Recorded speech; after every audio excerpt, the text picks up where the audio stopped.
ચાલો કાલે સાતમ છે તો આજે આપણે કાલે રાડી સાતમ છે તો આપણે થેપલા બનાવવાના છે. રાંધણ છઠ છે આજે તો આ મેં મેથી નાખી છે, આદુ મરચાંની પેસ્ટ નાખી છે, હિંગ નાખી છે, હળદર નાખી છે અને લાલ મરચું પાવડર નાખ્યું છે, નિમક નાખ્યું છે અને તલ નાખ્યા છે.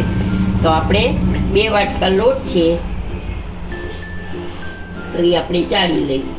સાતમ છે તો બધાના ઘરે થેપલા તો બનતા જ હોય પણ બધાની રીત અલગ અલગ હોય એટલે મને એમ થયું કે ચાલ વિડીયો બનાવી લઈ.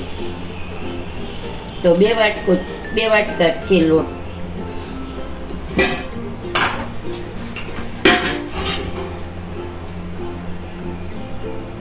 તો આપણે મૂળ નાખી દેશું.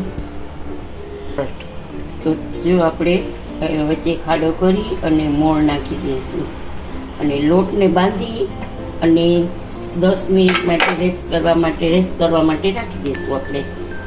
એટલે આપણા થેપલા એકદમ સોફ્ટ ને મસ્ત થાય કે જોઈને જ તમને ખાવાનું મન થઈ જાય.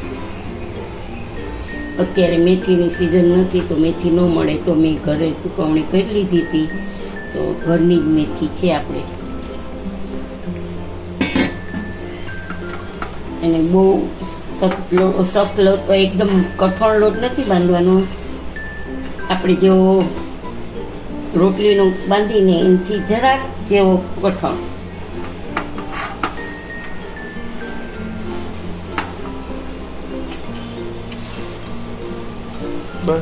તો જો લોટ આપણો તૈયાર થઈ ગયો છે, બંધાઈ ગયો છે. તેલવાળો હાથ કરી અને એને રેક્સ કરવા રાખી દઈશું આપણે.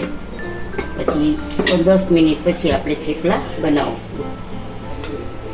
જોઈ શકો છો ગાઈઝ આપણો લોટ એકદમ સરસ થઈ ગયો છે. હવે આપણે એને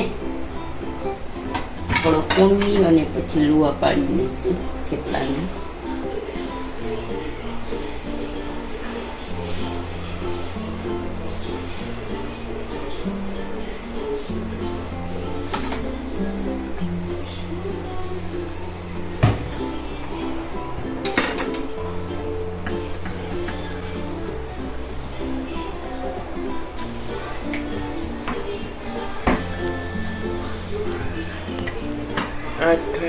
આપણે ગાય કૂતરાનું પછી સવારે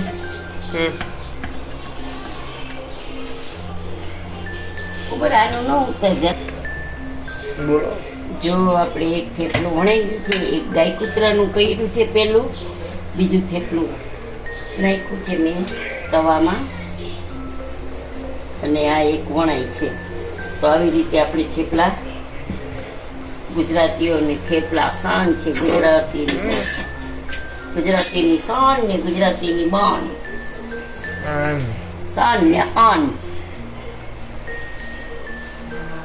આપણે ગુજરાતીઓને તો સાતમ હોય ને થેપલા ન હોય ઠંડા તો આપણી ગુજરાતીની સાતમ થાય જ નહીં.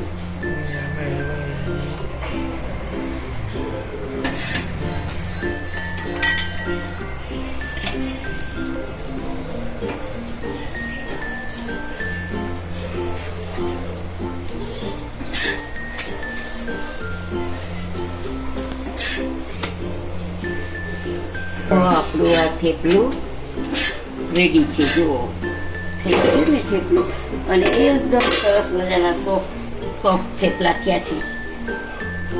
આવી રીતે આપણે બધા થેપલા કરી લઈશું.